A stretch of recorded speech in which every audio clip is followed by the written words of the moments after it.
Amém. Vamos começar mais um estudo. Hoje eu queria fazer uma pequena alteração no curso dos nossos estudos, né, do nosso tema. A gente vem estudando já há algumas semanas a respeito de Mateus capítulo 8, onde nós tratamos a respeito dos milagres de Jesus, certo? Então nós já passamos pelos primeiros versículos de Mateus capítulo 8. E nessa noite eu queria alterar um pouco o tema devido à data que se aproxima, né? Nós estamos agora chegando no nosso final de semana de Páscoa, domingo de Páscoa se aproximando. Nós estamos gravando isso aqui, fazendo esse estudo numa quarta-feira anterior ao final de semana de Páscoa, né? E dado esse tema, dado esse assunto de Páscoa, eu senti por bem, né, a gente fazer um estudo hoje relacionado à Páscoa. Então eu vou pedir licença para vocês, para a gente dar um tempinho nos milagres de Jesus. Na semana que vem a gente volta a falar de Mateus capítulo 8. Mas hoje nós vamos falar um pouco sobre a Páscoa. Eu acho que vai fazer bastante sentido para nós o que nós vamos compartilhar aqui, tá? Eu queria começar o estudo de hoje perguntando o seguinte para vocês. E aí é uma pergunta retórica, né? Não precisa me responder, mas pensa com você. O que a Páscoa tem a ver com você? Se pergunte isso. Chegamos no domingo de Páscoa, dentro daquilo que eu compreendo, né, sobre a Páscoa, o que isso tem a ver comigo? Como que a Páscoa afeta a minha vida? Ou será que a Páscoa e o seu significado afetam de alguma forma a minha vida? Essa é a pergunta provocativa que eu queria fazer no início do nosso estudo hoje. Porque no final eu gostaria que a gente chegasse a uma conclusão sobre isso. Qual que é a minha atitude, qual que é a minha postura quando eu entendo o real significado? Como que isso afeta a minha vida? Como que isso afeta o meu comportamento? Como que isso afeta os meus dias? Certo? Então que a gente possa meditar um pouquinho sobre isso hoje.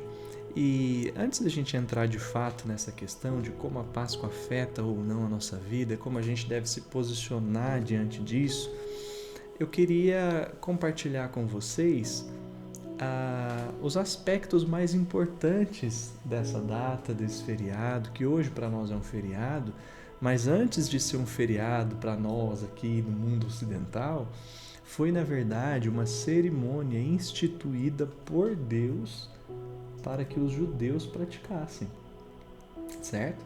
Então, antes de você conhecer a Páscoa como ela é hoje, com o coelhinho da Páscoa, com ovo de Páscoa, com chocolate, e também a Páscoa como você conhece na tradição cristã, porque qual que é a tradição cristã da Páscoa? Já com o seu significado na morte e ressurreição de Jesus. Então, nós temos a Igreja Católica que celebra a Páscoa através da Sexta-feira Santa, do sábado de Aleluia e do domingo da ressurreição, certo? Então nós temos hoje nos nossos dias algumas formas de lidar com a Páscoa, mas nem sempre as pessoas se lembram da sua origem e para o que aquela Páscoa lá na sua origem, quando ela surgiu, para que ela aponta? Qual que é o seu simbolismo? O que significa isso, certo? Então eu quero abordar esse tema hoje aqui com um pouco mais de detalhes para a gente poder relembrar juntos essa data tão especial que a princípio foi instituída por Deus para a celebração dos israelitas, do povo hebreu, do povo depois que se tornou o povo judeu, certo? Então, a primeira coisa que eu queria lembrar com vocês é a origem. Vocês devem se lembrar que Israel, logo depois que José, filho de Jacó, ele é vendido pelos seus irmãos como escravo para o Egito, certo? Então, para quem não lembra, né? Jacó teve alguns filhos, muitos filhos, né? E dentre os seus filhos, ele tinha um que era aquele que era o mais queridinho, sabe? Pai e mãe costuma falar que não tem favorito, não. Mas geralmente tem aquele que é mais chegado, que é mais íntimo, né? E com Jacó não era diferente. Jacó tinha José e Benjamim em clara maior estima do que os demais. Mas não por conta de que eles eram melhores, mais bonitos ou mais agradáveis do que os outros. Se você ler a história, você vai entender que Jacó tinha uma certa preferência por esses dois por conta da mãe deles. Porque Jacó amava muito a Raquel. E Raquel deu para Jacó esses dois filhos. Os outros filhos não eram de Raquel, eram de Lia, a outra esposa de Jacó. Mas Jacó amava Raquel. E quando esses meninos nascem, Jacó os ama com muita paixão. E Jacó começa a tratar José de forma diferente do que tratava os seus outros filhos. Tá? Em determinado momento, Jacó resolve fazer uma roupa especial para José. Jacó decide que José deveria ter uma túnica colorida. Ele faz aquela túnica, ele prepara aquilo e ele dá aquela túnica especial para José. Toda a forma com que Jacó tratava José durante toda a vida de José já tinha alimentado um ciúme enorme dos irmãos de José para com ele. E aquela túnica foi a gota d'água. Foi como se fosse assim, Jacó falando assim, ó, realmente ele é diferente, tá? Essa túnica aqui que eu tô dando para ele é para que vocês saibam que ele é diferente. E os seus irmãos não gostaram nada daquilo. O que eles fizeram? Eles bolaram um plano. Um dos irmãos queriam matar José. O mais velho, sendo um pouco mais coerente, falou, não, gente, não vamos matar ele, não. Vamos vender ele como escravo. Aí a gente fala pro nosso pai que ele morreu e tudo, mas não vamos matar, não. Matar é muito pesado. Matar é muito pesado. Vamos matar, não. Vamos só vender ele. E aí depois a gente fala pro nosso pai que ele foi morto por feras no campo e a gente leva uma peça de roupa pro pai acreditar que ele morreu e tá tudo certo. Vamos se livrar desse menino, que ele é um problema para nós. Olha só. E a história se desenrola. José, de fato, é vendido como escravo pelos seus irmãos. E adivinha aonde que José vai parar? José foi vendido pelos seus irmãos como escravo para uns mercadores que iam passando. E esses mercadores que vendiam todo tipo de coisa, inclusive gente como escravo para outras nações, chega até o Egito com José na bagagem e oferece José para um daqueles governantes do Egito. Então José é comprado como escravo pelo Egito. Resumindo a história, é assim que o povo de Israel vai parar no Egito, começando com José. Por quê? Quando José chega como escravo, ele chega sozinho. Ele é o único descendente de Israel, porque lembre-se que Jacó, depois que tem um encontro com Deus, Deus muda o seu nome para Israel. É daí que surge o povo de Israel. O povo de Israel nada mais é do que o povo que descende de Jacó. Jacó recebeu um novo nome de Jacó, Israel. Os descendentes de Israel são os israelitas, certo? Então o primeiro israelita ou descendente de Israel, Jacó, que chega no Egito é José. José é um descendente direto de Israel. Por quê? Porque ele é filho de Israel. Ele é filho de Jacó, que passa a se chamar Israel. Então José chega no Egito sozinho como escravo e Deus começa a abençoar José ali no Egito, porque Deus tinha um propósito para José ali. Os seus irmãos não sabiam, mas Deus já sabia que ali José seria uma bênção. E quando José chega no Egito, Deus começa a abençoá-lo. E ele se torna escravo na família de um homem importante do Egito chamado Potifar. E ali na casa de Potifar, José se torna muito importante, muito valorizado. E Potifar confia tudo a José, certo? Para não alongar demais a história, porque eu acho que a maioria de vocês já conhecem, José começa a prosperar, ele é traído pela esposa de Potifar, que tenta assediá-lo, ele resiste, foge dela, e ela conta uma mentira de que ele tentou se aproveitar dela. José é lançado na prisão. Lá na prisão, ele se torna o homem mais importante da prisão e mais confiável, de sorte que o carcereiro deixava a chave com ele. E Deus abençoou José aonde quer que ele estivesse, Deus estava com José, certo? E em determinado momento ainda na prisão, Faraó tem um sonho. E esse sonho de Faraó ninguém consegue interpretar. E ele fica alucinado com aquilo. E ele quer que alguém o ajude a resolver. Ele chama os seus magos, os seus adivinhos, os seus mestres, os sábios do Egito. Ele chama todo mundo e ninguém consegue interpretar o sonho que Faraó tem. De repente, um copeiro que esteve anteriormente na prisão com José se lembra de José, porque quando ele esteve na prisão com José, José interpretou um sonho dele e ele conta para o Faraó e fala: olha, tem um homem hebreu, escravo, preso, que tem o dom de interpretar sonhos. O Faraó manda chamar ele. Ele chega na presença do Faraó. O Faraó conta o sonho. Deus dá a interpretação do sonho para ele.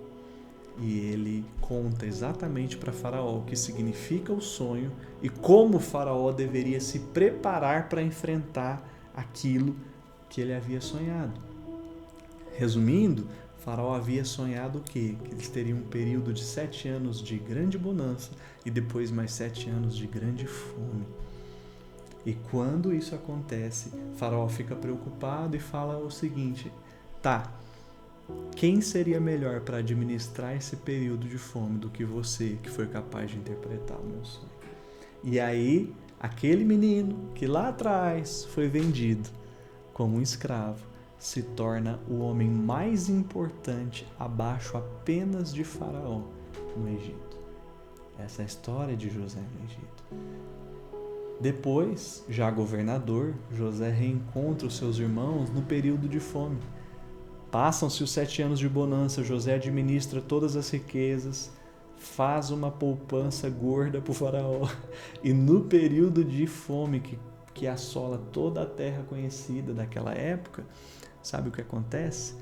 A casa do seu pai, onde ele vivia antes de ser vendida, começa a sofrer com as consequências da fome.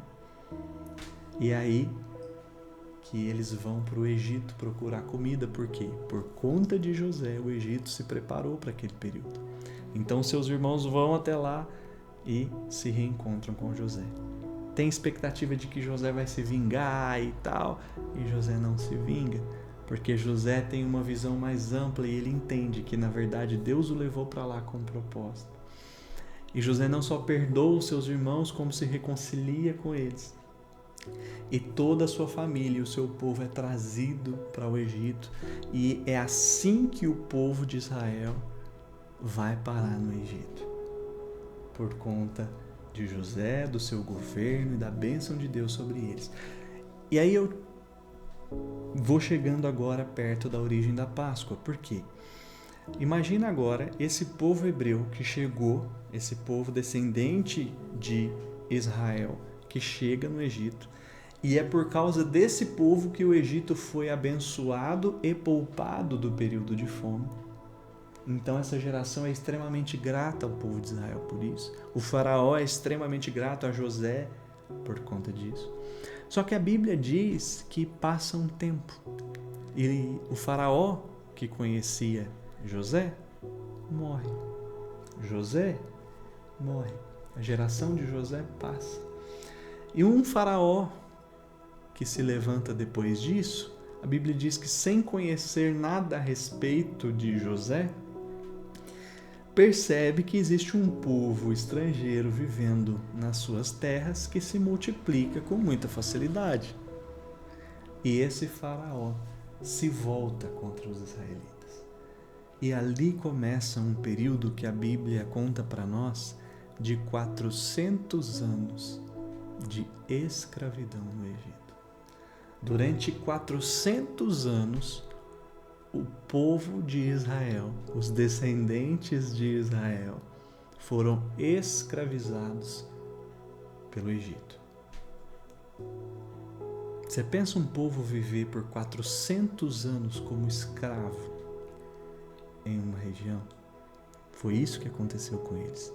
Eles ficaram à mercê da maldade daquele homem, que começou a abusar deles em todos os sentidos. Trabalho forçado,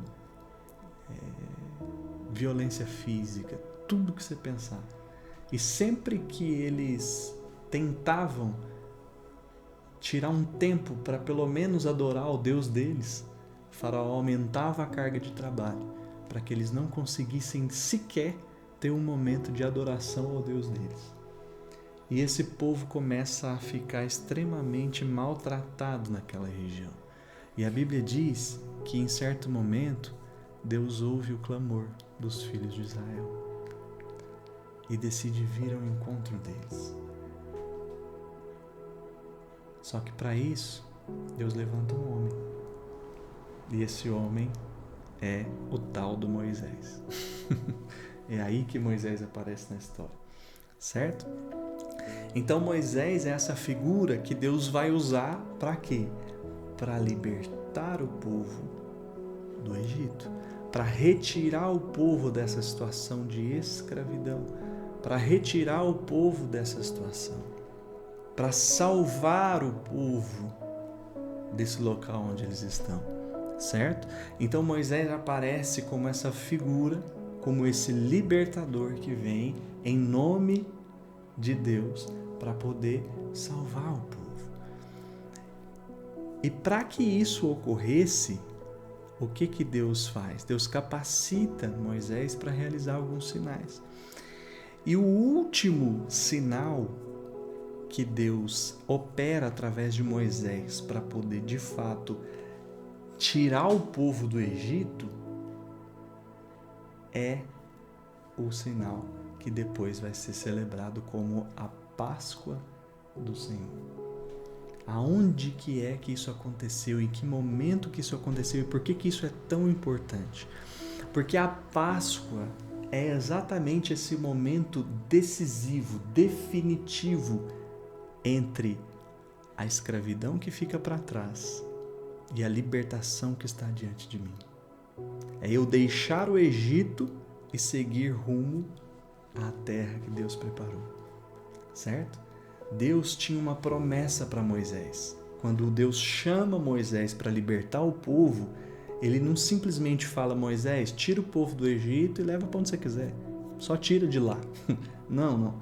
Deus chama Moisés e fala para ele: Moisés, eu estou te chamando para libertar o povo do Egito, mas não só isso. Eu estou te chamando para levar o povo para uma terra que mana leite e mel. Uma terra boa. Eu tenho uma terra boa para vocês. Então percebe que a Páscoa é esse momento decisivo entre eu sair dessa posição de escravidão e ir em direção ao propósito de Deus para mim. Então Deus vem através de Moisés para remover o povo do Egito e levar o povo para a terra prometida. A Páscoa é esse momento exato, o clímax, o momento chave que determina a saída do povo do Egito e o início da trajetória para a terra prometida. Vai guardando isso daí. Como que isso aconteceu? Através do que a Bíblia narra como sendo a última praga. A última praga é quando Deus avisa Moisés de que naquela noite eles seriam libertos do Egito. Deus já havia mandado, antes dessa última praga, outras 9.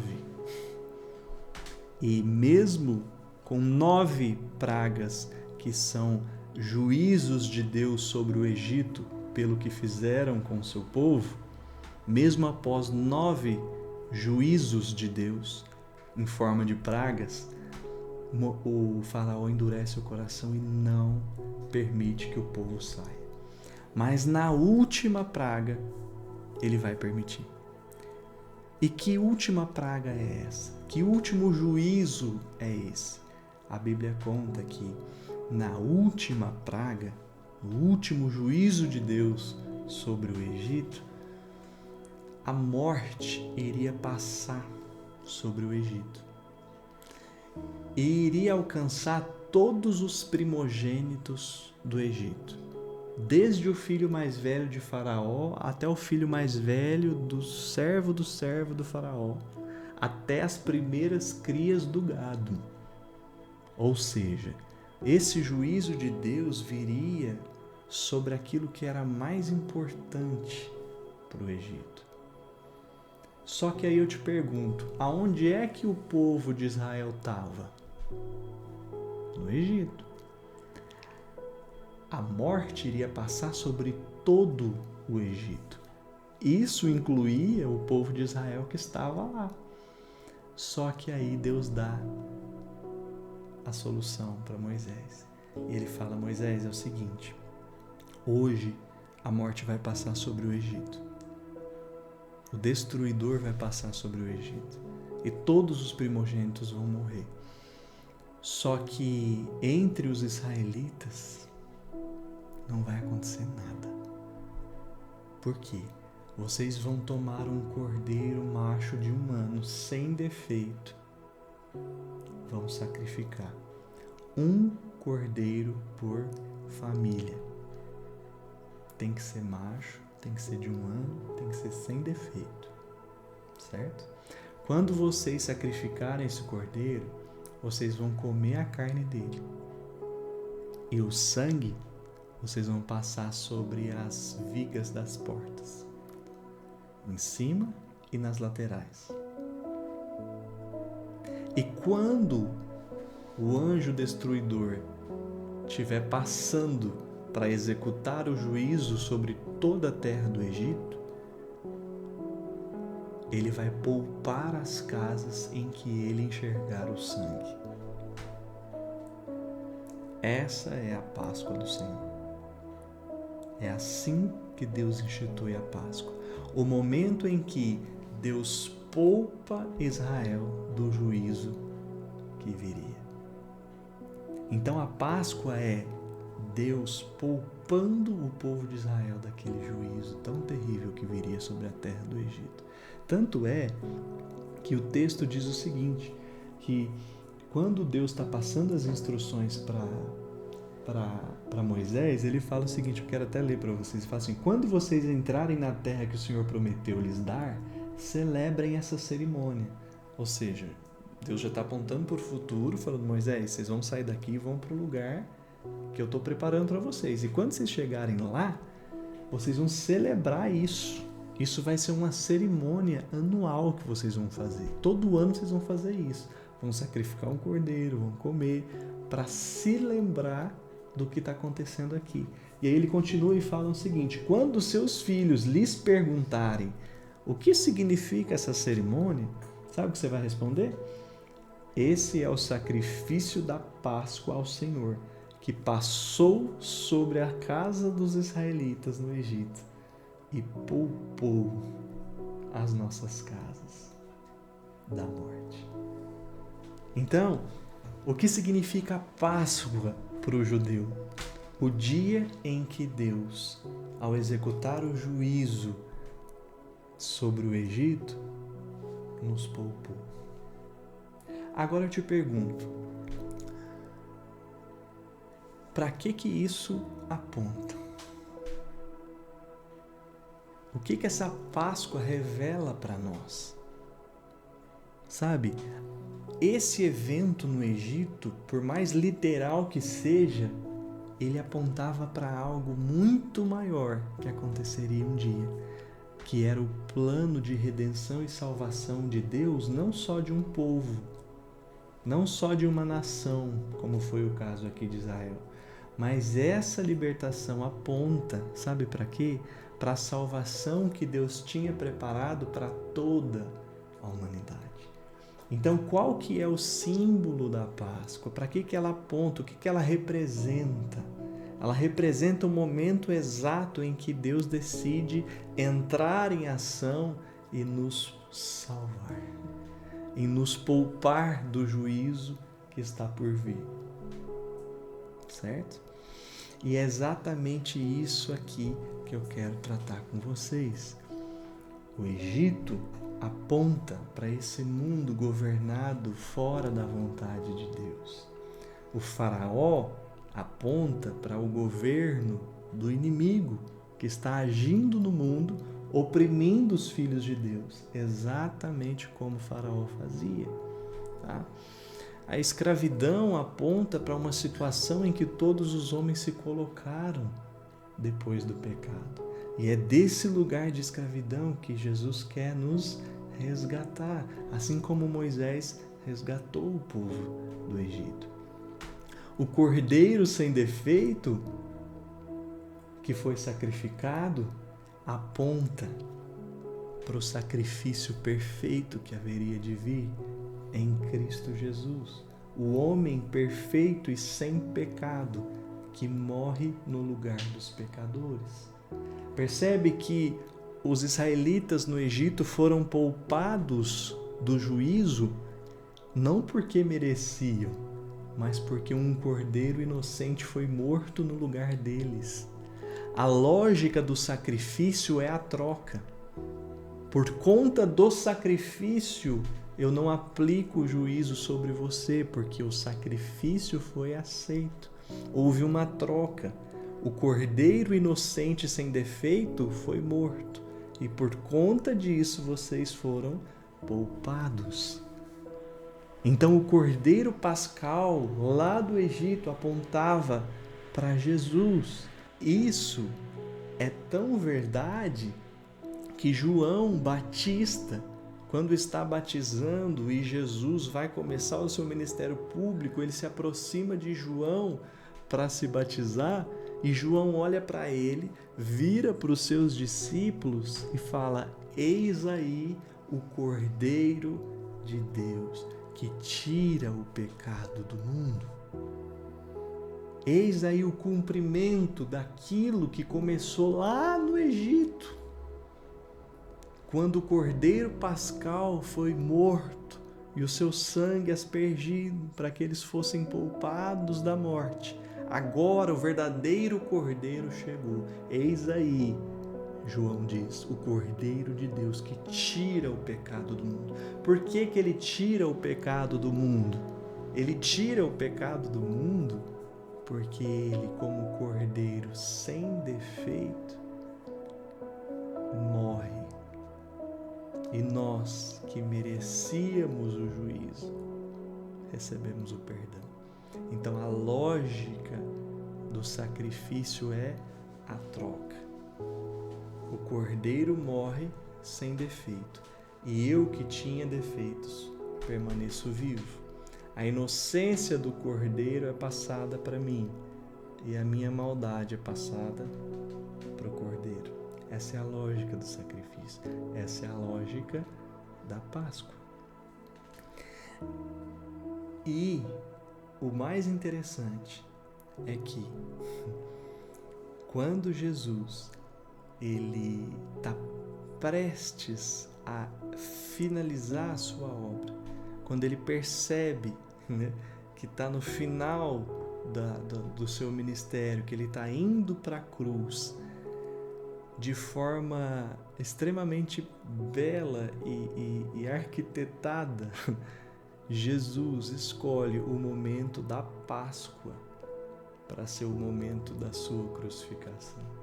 Durante 3 anos, Jesus esteve entre os judeus, os mestres da lei, os romanos, e ninguém o prendeu, o matou, fez qualquer coisa com ele. Mas no tempo devido, naquele ano, no período da Páscoa, Jesus se entrega como nosso Cordeiro para ser morto no nosso lugar. E é aqui que eu quero entrar. Como que isso afeta a sua vida? A Páscoa não é sobre chocolate. A Páscoa é sobre o evento central da história humana. Tudo o que aconteceu antes e depois converge para esse momento. O momento em que Deus decide castigar Jesus no nosso lugar. O momento em que Deus resolve, por amor a nós, em Jesus, morrer pelos nossos pecados. Essa é a Páscoa. É Jesus indo para a cruz. E agora eu quero levar você para essa cena. Você já entendeu o contexto? Você já entendeu a história? Você já relembrou tudo? Agora é a realidade. Então, a Páscoa do Egito era o símbolo, era a sombra do que haveria de vir. Agora eu quero levar você para a cena da cruz. Eu quero levar você para a sexta-feira da crucificação. Eu quero levar sua imaginação agora para esse momento. Está acontecendo agora. Está acontecendo agora. Pensa aí na sua cabeça. Está acontecendo agora. Jesus está sendo levado para ser preso. O clímax da história está acontecendo, certo? O Filho de Deus vai ser morto, vai pagar pelos nossos pecados. Jesus estava ali, como depois o apóstolo Paulo explica, né? Deus estava em Cristo naquele momento reconciliando o mundo consigo mesmo, não levando em conta os pecados dos homens. Por quê? Porque Cristo estava ali naquele momento prestes a ser punido no nosso lugar. Toda a punição que era nossa, que era para nós, Deus está prestes a colocar em Jesus para que nós pudéssemos ser salvos. É esse momento que está acontecendo agora. E aí, para te ajudar a se localizar, eu queria citar alguns personagens de forma bem rápida para a gente ir para o final. Esses personagens estão envolvidos no centro da história da Páscoa. Essas pessoas tiveram a oportunidade, essas pessoas que eu vou citar agora, tiveram a oportunidade de viver exatamente no centro da história, exatamente aonde tudo que precisava acontecer para que Deus redimisse o mundo estava acontecendo ali, com eles, na época deles. E o primeiro personagem que eu quero citar para vocês aqui, talvez você, diante da sua vida e diante do Evangelho, diante de Jesus, talvez você possa se identificar como tal, é Pedro. Pedro aparece na cena da crucificação de uma forma muito interessante. Sabe o que esse personagem mostra para nós e talvez como a gente se identifica com ele quando a gente pensa na Páscoa e na obra de Jesus? É que Pedro é aquele cara que é inconstante. Pedro, quando está com Jesus e com os discípulos, ele é leal pra caramba. Ele é extremamente leal, ele é extremamente fiel e é de coração, não é falso. Ele é mesmo, sabe? Tanto é verdade que Pedro, lá em Lucas, no capítulo 22, ele diz o seguinte: olha, Senhor, eu estou pronto para ir contigo até a prisão e a morte. Eu nunca vou te abandonar. E Jesus vira para ele com todo o amor do mundo e fala: Pedro, você quer saber a verdade? Você vai me negar 3 vezes ainda, antes que o galo cante. Jesus está falando: Pedro, tá de madrugada, tá para acontecer. Você tá jurando lealdade a mim. Mas sabe o que vai acontecer? Antes que o galo cantar, ou seja, antes do dia amanhecer, você já vai ter me negado 3 vezes, Pedro. Pedro é um inconstante. E aí talvez eu quero te perguntar, quem sabe você tem sido durante toda a sua vida como Pedro, o inconstante. Ora é leal, ora é desleal. Quando está perto das pessoas que andam com Jesus, você é muito leal. Mas quando você está longe, quando você está sozinho, você nega que o conhece. Sabe o que aconteceu? quando Jesus foi levado, Pedro seguiu de longe. A primeira ação de Pedro, na ceia ali, estava prestes a acontecer tudo. Jesus falou, alguém vai me trair e eu vou ser morto. Pedro, não, isso não vai acontecer, eu vou com você e tal. Passa um tempo, acontece tudo, Jesus é levado preso e Pedro começa a seguir de longe. E aí, de repente, Pedro está ali meio de longe, ele decide, está frio, ele decide se sentar numa fogueira que os guardas fizeram. E de repente passa alguém, olha para ele assim e fala, epa, você é um deles. Não, jamais. Depois outra pessoa faz a mesma coisa, ele nega de novo. Pela terceira vez a Bíblia diz que ele chega a se amaldiçoar. Ele começou a se amaldiçoar e a jurar, não conheço o homem de quem vocês estão falando. Agora o que eu quero destacar para vocês é o seguinte, quando é que Pedro tem essa atitude? Não é quando ele está cercado por Jesus e pelos outros discípulos. Porque quando ele está na presença de Jesus e dos outros discípulos, ele é extremamente corajoso. Ele tem a palavra certa, ele é intrépido, ele é corajoso, ele é leal. Mas quando que Pedro vacila? Quando ele está sozinho. E aí eu queria te perguntar, será que eu não temos sido como Pedro? Será que diante de tudo isso que eu falei para você, que é o verdadeiro significado da Páscoa e da obra de Deus feita por nós, será que a nossa atitude com relação a isso tem sido como a de Pedro? Em certos momentos, quando eu estou com aqueles que são de Jesus, eu sou leal, mas quando eu estou sozinho, eu nego o seu nome. Esse é um inconstante. A Bíblia diz que quando o galo canta e ele percebe o que fez, ele chora amargamente. E esse é o final de todos aqueles que são inconstantes. Eles vivem um looping de arrependimento e queda, arrependimento e queda, arrependimento e queda, porque são inconstantes. Mas eu quero falar de um segundo personagem. O segundo personagem que eu quero citar para vocês é Judas. Judas aparece na cena da Páscoa, da verdadeira Páscoa, que é Jesus sendo levado para a crucificação. Judas aparece da seguinte maneira: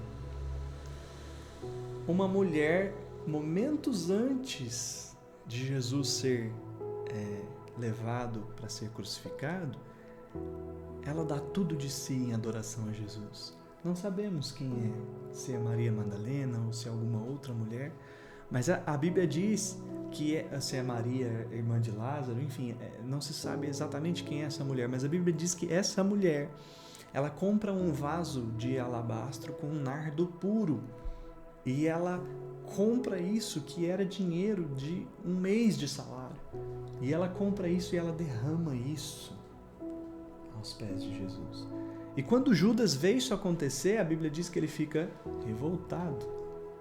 Isso é um desperdício, isso é um absurdo, porque Judas está extremamente preocupado com o dinheiro. E aí Judas, a partir desse momento, a Bíblia diz que Satanás entra em Judas. E ele se dirige, ele procura os sacerdotes do templo, os oficiais que queriam prender Jesus, e começa a tratar com eles, diz a Bíblia lá em Lucas 22 ainda, sobre como poderia entregar Jesus. E eles gostam da ideia e prometem dinheiro para Judas.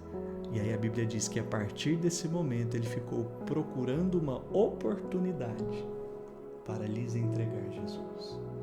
O segundo personagem que eu quero destacar com vocês é aquela pessoa que ela usa Jesus para benefício próprio.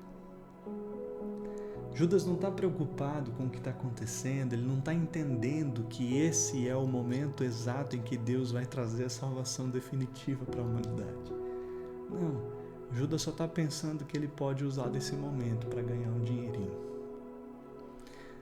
E ele traz Jesus porque aquilo vai lhe dar um momentâneo benefício. Aquilo vai lhe dar 30 moedas de prata. Aquilo vai lhe render dinheiro. E aqui eu quero falar sobre talvez aquelas pessoas que se posicionam diante de Jesus e usam da fé para benefício próprio. Judas traz Jesus, mas ele não traz Jesus com violência, com confronto. Não, sabe como ele traz Jesus? Com um beijo. É aquela traição que é assim: oh Jesus, eu gosto mais do Senhor, mas eu prefiro o meu benefício aqui. Sabe aquela pessoa que em nome de Deus explora os outros, mas diante do público beija Jesus? Nos bastidores eu exploro, nos bastidores eu roubo, nos bastidores eu sou um saqueador do povo, eu só quero o meu lucro, mas diante dos outros eu estou beijando. Quem, desavisado, poderia ver aquela cena e olhar para Judas e falar: olha como Judas ama Jesus, está o beijando, quando na verdade eu estava traindo.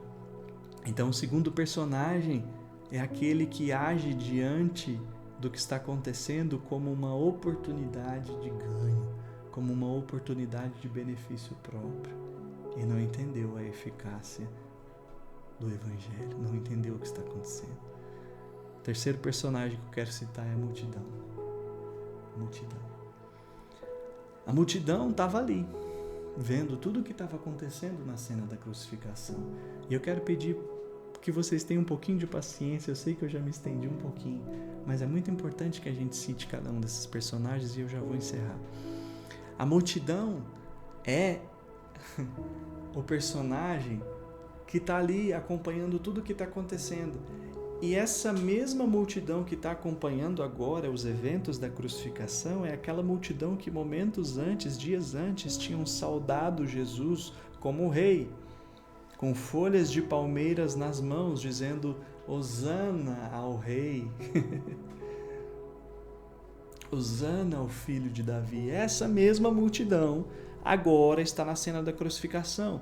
E a Bíblia vai dizer para nós que essa multidão foi convencida pelos líderes religiosos a gritar: crucificam. O terceiro personagem é aquele que reage sem convicção própria.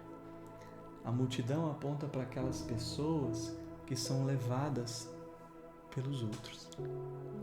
A multidão não tem uma convicção própria a respeito de quem é Jesus e da sua própria fé em Jesus. Elas comem na mão dos líderes religiosos. Desculpa dizer isso, mas tem muitos irmãos que estão sendo levados a tomarem atitudes completamente contrárias ao Evangelho, porque não têm convicção própria. Não têm convicção própria do que creem. Estão comendo na mão de homens maldosos, que estão levando elas para a perdição. Essa é a multidão. A multidão não tem convicção. Ela se deixa levar pelo que a liderança religiosa diz. Que nós não sejamos assim. Que sejamos como os crentes de Bereia, que enquanto Paulo expunha o Evangelho, eles conferiam para ver se estava mesmo na Escritura aquilo que estava sendo dito. Nós somos chamados para ser pessoas que têm convicção e não pessoas que são levadas por qualquer vento de doutrina.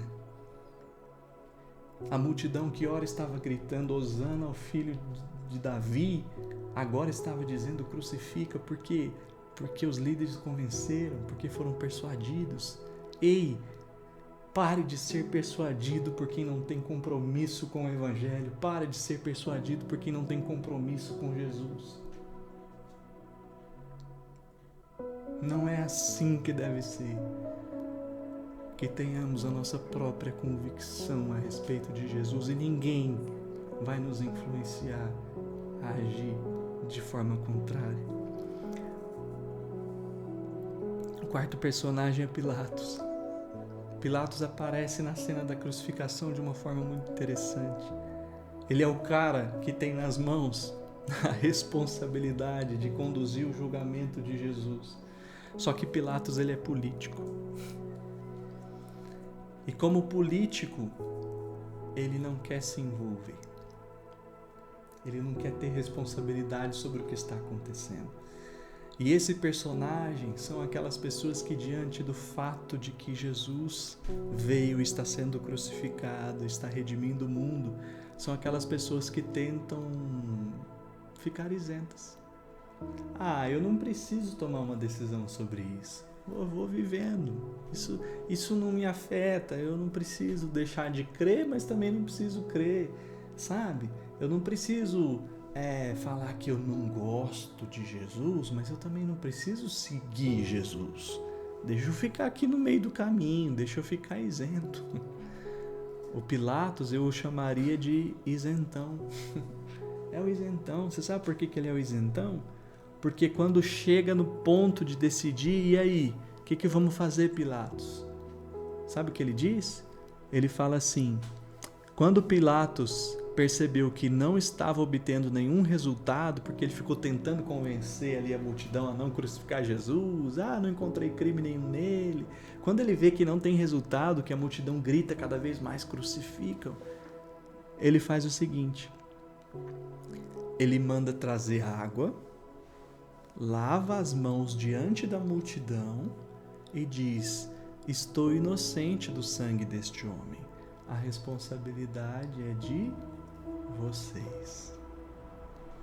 Pilatos é aquele tipo de pessoa que tenta se isentar da responsabilidade de lidar com o fato de que Jesus está sendo crucificado.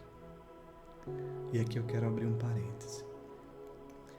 Quando eles entregam Jesus para Pilatos, Pilatos faz uma pergunta que ecoa até hoje.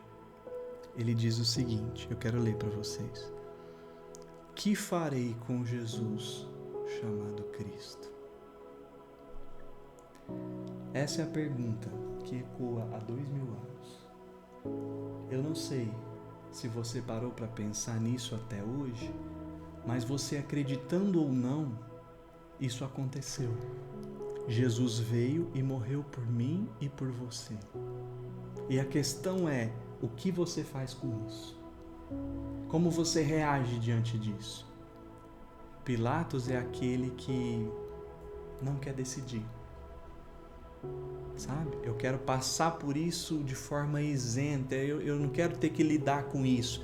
E talvez eu esteja falando para alguém aqui que esteja nesse exato momento não querendo lidar com o fato de que Jesus ama você, chamou você e espera por você, mas você talvez não queira lidar com isso.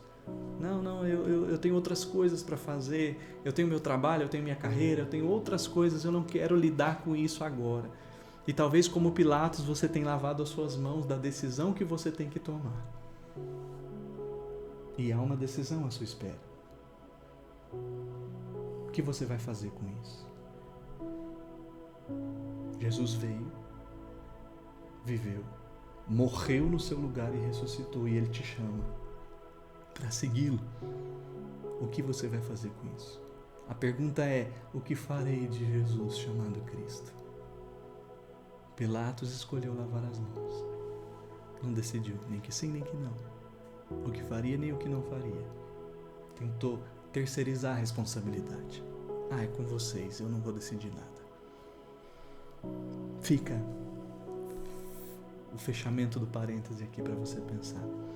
Quem sabe você esteja nessa situação de tentar se isentar da responsabilidade de decidir hoje o que você precisa fazer com isso.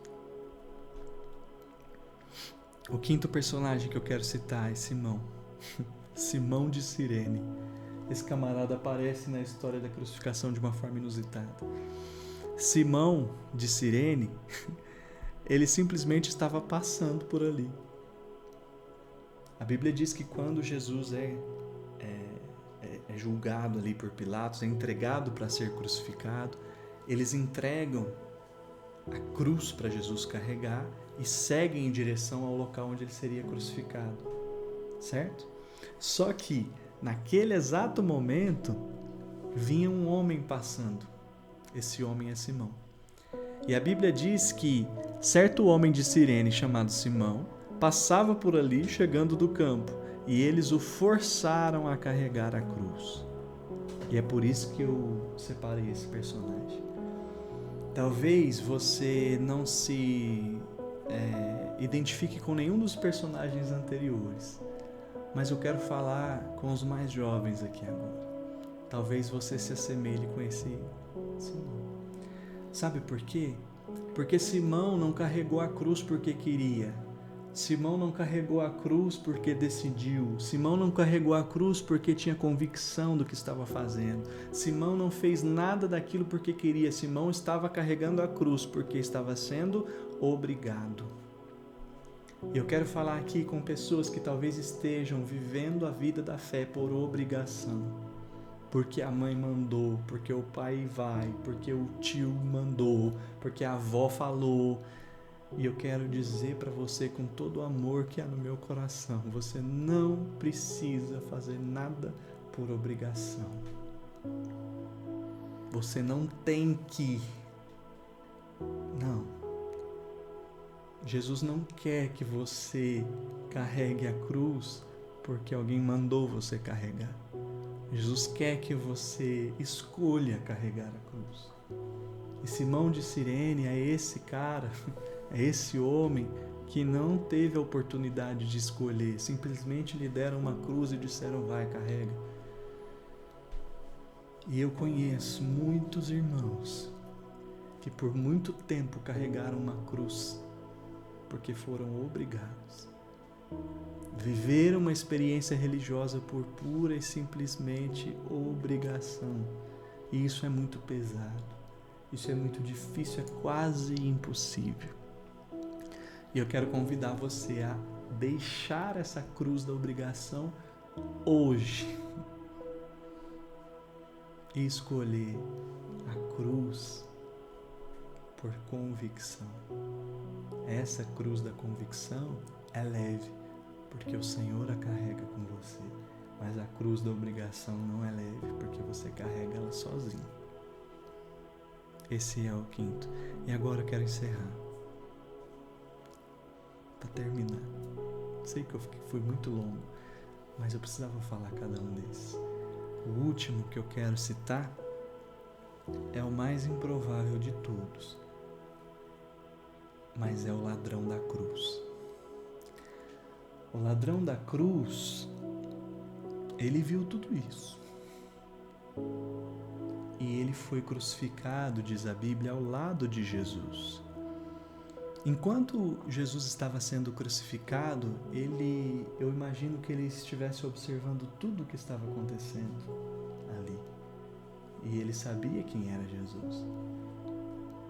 E a Bíblia diz que esse homem, réu, merecedor de pena de morte, esse sim, merecedor de pena de morte, a Bíblia diz que ele olha para o lado e vê que o outro ladrão, porque Jesus foi crucificado entre dois ladrões, esse ladrão que eu estou citando, ele olha para Jesus e vê que o outro ladrão está insultando Jesus, porque foi influenciado pela multidão. E aí ele olha para esse outro ladrão e ele diz o seguinte: ei, você não teme a Deus nem estando sob a mesma sentença? Nós estamos sendo punidos com justiça, porque estamos recebendo o que os nossos atos merecem. Mas este homem nenhum mal cometeu. Depois que ele diz isso, ele olha para Jesus e fala: Jesus, lembra-te de mim quando entrares no teu reino. E Jesus vira para ele e fala: filho, hoje ainda estarás comigo no paraíso. De todos os personagens que eu citei, esse talvez deveria ser o último a entender o que estava acontecendo. é o ladrão. E foi o único que entendeu. Pedro andou com Jesus por 3 anos. E no momento que a Páscoa estava para acontecer, foi inconstante. Judas estava na mesa da ceia, mas traiu Jesus por dinheiro, por benefício próprio. A multidão acompanhou o ministério e os milagres de Jesus, mas no momento decisivo se deixou levar pelos líderes religiosos. Pilatos, com todo o seu conhecimento, decidiu lavar as mãos. Simão nem sabia o que estava acontecendo na cidade, só estava ali por obrigação. Mas o ladrão da cruz, aquele de quem menos a gente pudesse esperar, entendeu o que estava acontecendo ali. Ele entendeu que, na verdade, ele merecia, mas Jesus não. Ele entendeu a Páscoa estando na cruz. E eu queria te convidar nessa noite, nesse dia, seja lá em qual momento que você esteja assistindo esse vídeo, a ir para a cruz. Porque é lá na cruz que nós conseguimos entender a Páscoa. É na cruz. E aonde que é a cruz? É a consciência de que quem merecia punição era eu, mas quem recebeu a punição foi Jesus. Eu não preciso ser inconstante, eu não preciso traí-lo, eu não preciso de dinheiro, eu não preciso de me submeter a nada, porque ele me amou e se entregou por mim. E a pergunta que eu quero fazer para você agora é a seguinte: o que você vai fazer com isso? Essa pode ser a sua Páscoa. Essa pode ser a Páscoa que define a sua vida, o seu futuro e a sua eternidade. Que você possa, assim como o ladrão da cruz, entender que nesse momento da história, Jesus estava assumindo o seu lugar para poder te perdoar. E você pode hoje ser livre de tudo que está te prendendo, assim como lá na primeira Páscoa, o povo de Israel foi liberto do Egito para uma nova terra. Jesus quer libertar você dessa vida para te dar uma nova vida. Essa é a Páscoa do Senhor. E que você possa ser abençoado com essa mensagem, com esse estudo, e que Jesus possa fazer de você alguém com esse entendimento de que foi por você, foi no seu lugar, e a partir de agora a sua vida é toda dele.